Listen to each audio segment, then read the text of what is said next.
नमस्कार, तपाईहरुलाई स्वागत छ कक्षा 10 को सामाजिक विषयमा। आज हामी कक्षा 10 को सामाजिक विषयको इकाइ नम्बर 1 इकाइ नम्बर 2 विकास र विकासका पूर्वाधार अन्तर्गत एउटा पाठ रहेको छ मानव विकास सूचकाङ्क, ह्युमन डेभलपमेन्ट इन्डेक्स। यसका विषयमा छलफल गर्छौं। यो भिडियोमा आज हामी मानव विकास भनेको के हो, मानव विकास सूचकाङ्क भनेको के हो, यो के को आधारमा निकालिन्छ, मानव विकास सूचकाङ्कका आयामहरू के कस्ता रहेका छन् भन्ने विषयमा छलफल गर्छौं। सुरुमा जाउँ मानव विकास के हो त खासमा मानव विकास भनेको। राष्ट्रको जनतामा स्वास्थ्य, शिक्षा, अपेक्षित आयु, आम्दानी, शान्ति, सुरक्षा आदि क्षेत्रमा भएको प्रगतिलाई मानव विकास भनिन्छ। यानी कि मानव विकास केलाई भनिन्छ भने कुनै पनि देशमा भएका नागरिकहरू अथवा जनताहरूको आर्थिक स्थिति, उनीहरूको स्वास्थ्यको स्थिति, उनीहरूको आयु, उनीहरूको अन्य विभिन्न क्षेत्रहरूको प्रगति, यिनीहरूलाई नै हामी के भन्छौं मानव विकास। यानी कि समष्टिगत रूपमा भन्ने हो भने देशको विकास भन्न खोजेको, तर देशमा रहेका मान्छेहरूसँग जोडिएका विभिन्न पक्षहरूको विकासलाई नै मानव विकास भनेर भन्न सकिन्छ। त मानव विकासद्वारा देशलाई सक्षम, शिक्षित, स्वस्थ र सिपयुक्त जनशक्ति प्राप्त हुन्छ भने देशमा भएका प्राकृतिक तथा भौतिक साधन स्रोतको पनि उचित सदुपयोग हुन्छ। अब मानव विकास भयो भने के हुन्छ, मान्छेहरू सक्षम हुन्छन् र मान्छेहरू सक्षम हुन्छन्, उनीहरूले सिक्छन्, शिक्षित पनि हुन्छन्, कुन कुरालाई कति बेला प्रयोग गर्नुपर्ने हो भन्ने कुराको ज्ञान उनीहरूलाई हुन्छ र यसरी मानव विकास भयो भने अन्ततः गएर देश पनि विकास हुन्छ, देशले पनि विकासको बाटोमा आफ्नो पाइला अगाडि बढाउँछ। अब मानव विकास भनेको त तपाईले बुझ्नुभयो। अब मानव विकास सूचकाङ्क भनेको के हो त्यो बुझौं। ह्युमन डेभलपमेन्ट इन्डेक्स यानी कि एसडीआई भनेको के हो त भन्दा कुनै देशमा रहेका मानिसहरूको आर्थिक, सामाजिक, शैक्षिक, स्वास्थ्य जस्ता क्षेत्रहरूमा प्रगतिको अवस्था देखाउने सूचकलाई मानव विकास सूचकाङ्क भनेर भनिन्छ। त कुनै पनि देशमा जो मान्छेहरू बस्छन् उनीहरूको शैक्षिक स्तर कस्तो छ, उनीहरूको स्वास्थ्य अवस्था कस्तो छ, कति बाँचिरहेका छन्, उनीहरूले कति पढेका छन्, उनीहरूको आर्थिक स्थिति कस्तो छ, उनीहरूको समाजमा कस्तो प्रकारको वातावरण छ, यो सबै कुराहरू देखाउने एउटा सूचक हुन्छ, एउटा इन्डिकेटर हुन्छ।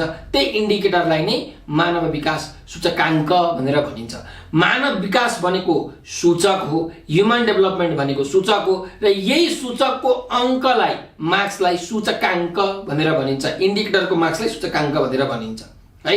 अब मानव विकास सूचकाङ्क अन्तर्गत तीनवटा पक्षहरू पर्छन्। अब कसरी मानव विकास सूचकाङ्क क्याल्कुलेट गरिन्छ त अब हरेक देशको क्याल्कुलेट गरिन्छ क्या, यो देशको यति, यो देशको यति, यो देशको यति भनेर क्याल्कुलेट गरिन्छ र जहिले पनि मानव विकास सूचकाङ्क 0 देखि 1 को बिचमा हुन्छ, पर्सेन्टेजमा हुँदैन, 0 देखि 1 को बिचमा हुन्छ। अब यस मानव विकास सूचकाङ्क क्याल्कुलेट गर्नको लागि तीनटा पक्षहरूलाई हेरिन्छ। त्यो हो जीवन प्रत्याशा यानी कि लाइफ एक्सपेक्टेन्सी भनेर भनेको, यानी कि औसत आयु के एउटा मान्छे कति वर्ष बाँच्छ त एभरेज रूपमा। सिमिलरली राम्रो जीवनका लागि आम्दानी भनेको उसको इन्कम कस्तो छ त, जीएनआई ग्रस नेशनल इन्कम भनेर भन्छौँ हामी। प्रति व्यक्ति आय कति छ एउटा यो देशमा, नेपालमा एउटा मान्छेले दिनको कति कमाउँछ त एभरेज रूपमा, त्यो निकालिन्छ। र अर्को शिक्षा भनेको हाम्रो विद्यालय अध्ययन वर्ष भनेको एउटा मान्छेले हाम्रो देशमा कति वर्ष विद्यालयमा अध्ययन गर्छ त एभरेज रूपमा हो, यो क्याल्कुलेट गरिन्छ। नेपालको क्याल्कुलेट गरिन्छ, हाम्रो रसियाको पनि, अमेरिकाको पनि, सबको क्याल्कुलेट गरिन्छ। तीनटा कुरा है, के रहेछ, औसत आयु, प्रति व्यक्ति आय र विद्यालय अध्ययन वर्ष, जसलाई हामी शिक्षा भनेर भन्छौँ। यी तीनटा पक्षहरू छन्। यो तीनटा पक्ष जब क्याल्कुलेट गरिन्छ अनि cube root of this into this गरेर ह्युमन डेभलपमेन्ट इन्डेक्स निकाल्ने गरिन्छ। यसरी चाहिँ ह्युमन डेभलपमेन्ट इन्डेक्स निकालिन्छ। अब ह्युमन डेभलपमेन्ट इन्डेक्स निकालिन्छ किन निकालिन्छ त, यसको आवश्यकता के हो त भन्दाखेरि देशको आर्थिक सामाजिक जस्ता अवस्था थाहा पाउनको लागि, भनेको देशको आर्थिक स्थिति कस्तो छ, देशको शैक्षिक स्थिति कस्तो छ, देशको सामाजिक स्थिति कस्तो छ, मान्छेहरू कति पढेका छन्, कति साक्षर छन्, कतिलाई लेखपढ गर्न आउँछ, कति कमाउँछन् भन्ने कुराको यस्तो अवस्थाहरू थाहा पाउनको लागि, हरेक देशको थाहा पाउनको लागि। सिमिलरली समस्या पहिचान गर्न, अब समस्या कहाँ छ त, मानिलियो देशको अब एसडीआई निकाल्दाखेरि इन्कम कम होला, त इन्कम किन कम छ त भन्ने कुरा थाहा पाउनको लागि यो एसडीआई क्याल्कुलेट गरिन्छ। भनेको विभिन्न समस्याहरूलाई थाहा पाउनु पर्यो। अब एसडिआई कम आयो भने किन आयो? शिक्षा कम रहेछ। शिक्षा चाहिँ नेपालका मान्छेहरू धेरै शिक्षित रहेछन् भन्ने कुरो थाहा पाइयो नि त। हो त, समस्या पहिचान गर्नलाई एसडिआई निकालिन्छ। यसले समस्या पहिचान गर्नलाई पनि मद्दत गर्छ। अर्को, रणनीति र कार्यक्रमहरू तयार गर्ने। अब समस्या पहिचान गरेपछि समस्यालाई त सल्भ गर्नु पर्यो, प्रब्लमलाई त सल्भ गर्नु पर्यो। अब सल्भ गर्नको लागि चाहियो नि त टेक्निक्सहरू। विभिन्न देशले नीतिहरू बनाउनु पर्यो, त्यस्तै नियमहरू बनाउनु पर्यो, अनि त्यो कार्यक्रमहरू बनाउनु पर्यो, त्यसलाई कार्यान्वयन गर्नु पर्यो, हो कि होइन? त यसरी पहिला रणनीतिहरू बनाउने, समस्यालाई सल्झाउनको लागि रणनीति बनाउन पनि एसडिआई चाहिन्छ। अब रणनीति बनाएर मात्रै हुँदैन, त्यसलाई चाहिँ कार्यान्वयन पनि गर्नु पर्यो। कार्यान्वयन गरेर मान्छेको अवस्थामा सुधार गर्नको लागि पनि हाम्रो यो मानव विकास सूचकाङ्क चाहिन्छ।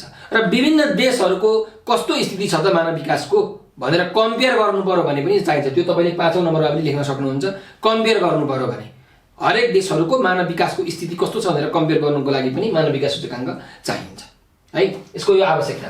अब मानव विकास सूचकाङ्कको अवस्था कस्तो छ त? अब नेपालको कति छ त मानव विकास सूचकाङ्क? मैले त भने 0 देखि 1 सम्म हुन्छ भनेर। त हाम्रो United Nation development program UNDP भन्ने एउटा संस्था छ, युनाइटेड नेसनको एउटा यो अङ्ग हो। त यो UNDPले चाहिँ हाम्रो हरेक देशहरूको मानव विकास सूचकाङ्क कति छ भनेर क्याल्कुलेट गर्ने गर्दछ। र यही अनुसार सन् 2022 मा नेपालको मानव विकास सूचकाङ्क 0.602 रहेको छ। 0.602 र विश्वको 191 वटा देशहरूमा यो सर्वे गरिएको थियो। यो सर्वे अनुसार हाम्रो नेपाल चाहिँ 143औं स्थानमा पर्दो रहेछ है, जसका आधारमा विश्वको 191 राष्ट्रमध्ये नेपाल 143औं अवस्थामा स्थानमा पर्छ, 143 मा पर्छ। भन्नुको मतलब हाम्रो देशको मानव विकास त्यस्तो धेरै भएको रहेछ, अझै माथि आउनुपर्छ हाम्रो देश है। अब विश्वमा टप 3 कन्ट्रीजहरू हेर्नुस्। यो 2022 को UNDP को प्रतिवेदन अनुसार है, टप 3 देश, 1 नम्बरमा स्विजरल्यान्ड, 2 नम्बरमा नर्वे र 3 नम्बरमा आइसल्यान्ड। धेरै मानव विकास सूचकाङ्क भएका देशहरू 0.9 को एराउन्डमा भएको छन्। अनि सबैभन्दा कम साउथ सुडान, सबैभन्दा कम 191औं स्थानमा छ। सबैभन्दा लास्ट साउथ सुडान 190औं स्थानमा 4 र 189 स्थानमा नाइजर। विश्वको सबैभन्दा कालो मान्छेहरू कहाँ बस्छन्? यही नाइजरमा बस्छन्। यो तीनटै अफ्रिकाका देशहरू हुन्, अफ्रिका महादेशको। सो यो अफ्रिकन देशहरूको चाहिँ एसडिआई अलिकति के छ? कम छ, किनकि त्यहाँ धेरै विकास भएको छैन। बाटोघाटाहरू, पुल पुलिसहरू, हाइड्रोपावर प्रोजेक्टहरू धेरै बनेका छैनन्। हुन त अब साउथ अफ्रिका जस्तो सबै डेभलप त छैन, साउथ अफ्रिका त धेरै नै डेभलप छ, तर अफ्रिकाका प्राय जसो देशहरूको मानव विकास सूचकाङ्क कम नै छ है। अब सार्क राष्ट्रमा हामीले हेर्ने हो भने सन् 2022 को प्रतिवेदन अनुसार सार्क राष्ट्रमा नेपाल 6औं स्थानमा पर्दछ। श्रीलङ्का, मालदिव्स, भुटान, बङ्गलादेश र भारतभन्दा नेपाल पछाडि छ। यानि कि हाम्रो जुन सार्क राष्ट्रमा 8 देशहरू छन् त्यो मध्ये नेपाल चाहिँ 6th पोजिसनमा पर्छ। नेपालभन्दा पछाडि पाकिस्तान र पाकिस्तानपछि अन्तिममा अफगानिस्तान छ भने सार्क राष्ट्रमा सबैभन्दा धेरै मानव विकास सूचकाङ्क श्रीलङ्काको छ। यो 2022 को प्रतिवेदनको रिजल्ट हो, त्यसपछि नयाँ रिजल्ट आएको छैन मैले अहिले यो भिडियो बनाउन्जेलसम्म। त यहाँ 1 नम्बरमा श्रीलङ्का, 2 नम्बरमा मालदिव्स, 3 नम्बरमा भुटान, 4 नम्बरमा बङ्गलादेश, 5 नम्बरमा भारत र 6 नम्बरमा नेपाल छ। त नेपाल त सार्क राष्ट्रमा पनि धेरैको पछि रहेछ त भन्ने कुरा हामीले यहाँ थाहा पाउन सक्छौँ। किनकि यहाँ धेरै भ्रष्टाचार हुन्छ, राजनीतिक अस्थिरता छ, स्वास्थ्य सेवामा धेरै स्वास्थ्य सेवा मान्छेले पाएका छैनन्। त्यही भएर चाहिँ हाम्रो मानव विकास सूचकाङ्क कम भएको हैन। अब यहाँ मानव विकास सूचकाङ्क कम हुनुको कारण के हो त? किन हाम्रो कम भयो? तर यसलाई कसरी बढाउन सकिन्छ भन्ने कुरो तपाईलाई क्वेशन सोध्न सक्छ। ध्यान दिनु। अब ती तीनटा पक्षहरू के हो? एउटा औसत आयु, अर्को भनेको प्रति व्यक्ति आय, अर्को भनेको शिक्षा। यही तीनटाको कमीको कारणले गर्दाखेरि न हाम्रो मानव विकास सूचकाङ्क कम भएको त्यही लेख्ने हो। त गुणस्तरीय शिक्षाको अभाव, हाम्रोमा गुणस्तरीय शिक्षा छैन, सबै रटन्ने शिक्षाहरू छ, बुझ्ने केही शिक्षा छैन, पढो गरेर काम गर्नु पर्यो भने आउँदैन, त्यही भएर गुणस्तरीय शिक्षाको अभाव छ। स्वास्थ्य सेवामा कम पहुँच छ। अब तपाईले अहिले पनि हेर्नुभयो भने दूरदराज गाउँहरूमा अहिले पनि मान्छेहरू सामान्य झाडा पखालाले मरिरहेका छन्। भनेको त एकदमै हाई टेक्नोलोजी हुनुपर्ने ठाउँमा, विश्वमा त धेरै टेक्नोलोजी आइसक्यो, मान्छेकोमा हार्ट ट्रान्सप्लान्ट, ब्लड ट्रान्सप्लान्ट सबै हुन्छ, तर हाम्रो नेपालमा चाहिँ एकदम ज्वरो खोकीको औषधि पनि मान्छेहरू नपाएर बिरामी भएको अवस्था छ र जसको कारणले गर्दाखेरि उच्च मृत्यु दर छ, धेरै मान्छे मरिराखेका छन्। त्यही भएर हाम्रो मानव विकास सूचकाङ्क कम भएको, किनकि त्यसले गर्दाखेरि औसत आयु कम हुन्छ है। अर्को रोजगारीको अभाव। अब रोजगारीको पनि अभाव छ। हेर्नुस्, मान्छेहरूले यहाँ रोजगार पाएका छैनन्, पढ्छन्, देशमा केही कामै पाइदैन। काम गर्यो, एउटा काम थाल्यो, प्रधानमन्त्री चेन्ज, मन्त्री चेन्ज, योजना पुरै चेन्ज, अनि के गर्नु? अनि मान्छेले फेरि हार खानु पर्यो। त रोजगारीको पनि अभाव छ, उद्योग धन्दाहरू धेरै छैनन् हाम्रो देशमा जति हुनुपर्ने थियो। अब बौद्धिक पलायन, अब जो जान्ने व्यक्ति छन्, जसले चाहिँ देशको विकास गर्न सक्छन्, जसले चाहिँ अरूलाई कुरा बुझाउन सक्छन्, ती मान्छेहरू विदेशिनु परेको छ। किनकि पढे अनुसारको काम यहाँ पाएको छैन, आफ्नो सिप अनुसारको काम यहाँ नेपालमा पाइएको छैन र अनेकन विद्यार्थीहरू, अनेकन मानिसहरू वर्षेनी लाखौंको संख्यामा नेपालीहरू विदेश पलायन भइरहेका छन्, जान्ने बुझ्ने मान्छेहरू, बौद्धिक वर्गहरू। अब प्राकृतिक प्रकोप, त प्राकृतिक प्रकोप पनि त्यस्तै छ हाम्रो देशमा। अब हुन त हाम्रो देश के छ, पहाडी मुलुक हो र पहाडी मुलुकमा डाँडाकाँडाहरू छन् धेरै, जसको कारणले गर्दाखेरि यदि ठुलो पानी पर्यो भने भुइँचालो आउँला, के अरे बाढी आउँछ अनि पहिरो जान्छ, अनेक मान्छेहरू यो प्राकृतिक प्रकोपले मर्छन्।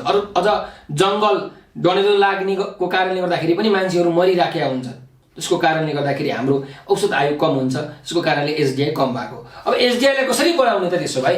यसको उपाय के हो? हामीले कारण त भन्यौँ, अब उपाय त के हो भन्दाखेरि वैज्ञानिक प्राविधिक र सिपमूलक शिक्षामा जोड दिने, जसको कारणले गर्दाखेरि हाम्रो शिक्षाको स्तर वृद्धि हुन्छ, माथि बढ्छ।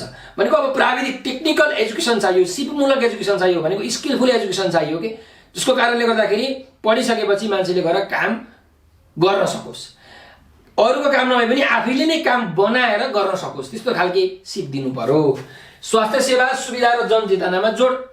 हाम्रो देशमा जति पनि मान्छेहरू बसेका छन् जसले चाहिँ एउटा सामान्य ज्वरो खोकीको औषधि पनि पाएका छैनन्, हो त्यस्ता वर्गहरूलाई लक्षित गरेर उनीहरूको स्वास्थ्य क्षेत्रमा सुधार गर्नु पर्यो। अझ विभिन्न नयाँ नयाँ टेक्नोलोजीहरू हाम्रो देशमा लिएर आउनु पर्यो अनि जनचेतना पनि फैलाउनु पर्यो। अरे हामीले देशको विकास गर्नुपर्छ, सबैले आफ्नो छोराछोरीहरूलाई पढाओ, लेखाओ, आफैले काम गर्न सक्ने बनाओ भनेर यसरी जनचेतना पनि फैलाउनु पर्छ, अवेरनेस क्याम्पेनहरू लन्च गर्नुपर्छ।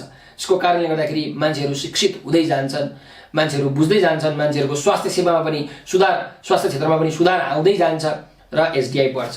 अर्को उद्योग धन्दाको विकास, कृषिमा आधुनिकीकरण। अब हेर्नुहोस्, हाम्रो देश कृषि प्रधान देश हो, तर अहिले धेरै कृषकहरू पनि छैनन्। करिब 50% जति चाहिँ कृषकहरू हाम्रो देशमा रहेका छन्।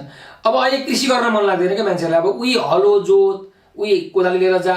त यसमा नयाँ नयाँ प्रविधिहरू आउनु पर्यो, टेक्नोलोजीहरू आउनु पर्यो। हुन त आएको छ, धान काट्ने मेसिन आएको छ, अरे खेत रोप्ने मेसिन आएको छ, नेपालमा पो आएको छैन त, विदेशतिर त बनिसक्यो। त्यस्ता विभिन्न टेक्नोलोजीहरू लिएर आउनु पर्यो र कृषिमा पनि आधुनिकीकरण गर्नु पर्यो। कृषिबाट चाहिँ धेरैभन्दा धेरै कच्चा पदार्थहरू उत्पादन गरेर त्यसलाई उद्योगमा लगानी गर्नु पर्यो, उद्योगमा खर्च गर्नु पर्यो र धेरैभन्दा धेरै कल कारखानाहरू पनि हामीले बनाउनु पर्ने हुन्छ, जसको लागि नेपाल सरकारले त्यही अनुसारको नीति नियम बनाइदियोस्, विदेशका मान्छेहरूले यहाँ लगानी गरून् अनि यहाँको लगानीले देशको प्रगति होस्। देशले धेरै उत्पादन गर्छ, धेरै उत्पादन गर्यो भने त धेरै सामान बेच्न पाउँछ र धेरै इन्कम हुन्छ। धेरै इन्कम भएपछि हाम्रो पर क्यापिटा इन्कम, प्रति व्यक्ति आय पनि बढ्छ, जसको कारणले गर्दाखेरि एसडिआई बढ्न जान्छ। सिंहरी राजनीति पनि यो अस्थिर छ एकदम। यहाँ त महिनामा 2-3 महिनामा प्रधानमन्त्रीहरू चेन्ज, मन्त्रीहरू चेन्ज भइराखेका हुन्छन्, जसको कारणले गर्दाखेरि यस्तो काम गर्नुपर्छ है भन्ने योजना बन्या हुन्छ, प्लानिङ बन्या हुन्छ, तर त्यो कार्यान्वयनमै आउँदैन। कार्यान्वयनमा आउँछसम्म त अर्कै मन्त्री आइसकेका हुन्छ, त कसरी कार्यान्वयनमा आओस्? अब अर्को नयाँ मन्त्रीले फेरि नयाँ योजना बनाउँछन्, जसको कारणले गर्दाखेरि हाम्रो देश विकासको गतिमा चाहिँ अघि बढ्न सकेको छैन। यसलाई चाहिँ हाम्रो देशले सुधार गर्नु पर्यो, राजनीति पनि एकदम स्थिर हुनु पर्यो, स्टेबल गभर्नमेन्ट हुनु पर्यो। स्टेबल गभर्नमेन्ट भयो भने विदेशीहरू पनि आउँछन्, यहाँ लगानी गर्छन्। अब आन्दोलन हुन्छ, झैझगडा हुन्छ, कहाँबाट लगानी गर्छन्, कसरी विकास हुन्छ? सो यो हाम्रो देशको विकास गर्नको लागि, मानव विकास गर्नको लागि हरेक पक्षबाट देशका नागरिकहरू सबल हुनुपर्छ, शिक्षित हुनुपर्छ, रोजगारी खोज्न सक्ने अथवा दिन सक्ने पनि हुनुपर्छ र आफ्नो स्वास्थ्य क्षेत्रमा आफ्नो स्वास्थ्य कस्तो छ भनेर हेरविचार गर्न सक्ने पनि हुनुपर्दछ। यति भन्दै आजको कक्षामा म बिदा लिन चाहन्छु। तपाईहरुलाई यो भिडियो कस्तो लाग्यो? आज हामीले मानव विकास सूचकाङ्कको विषयमा बृहत रूपमा छलफल गर्यौं। यदि राम्रो लागेको छ भने हजुरहरूले भिडियोमा लाइक र कमेन्ट गर्न नबिर्सनु होला र हाम्रो युट्युब च्यानललाई सब्स्क्राइब पनि गर्नु होला। हस्त।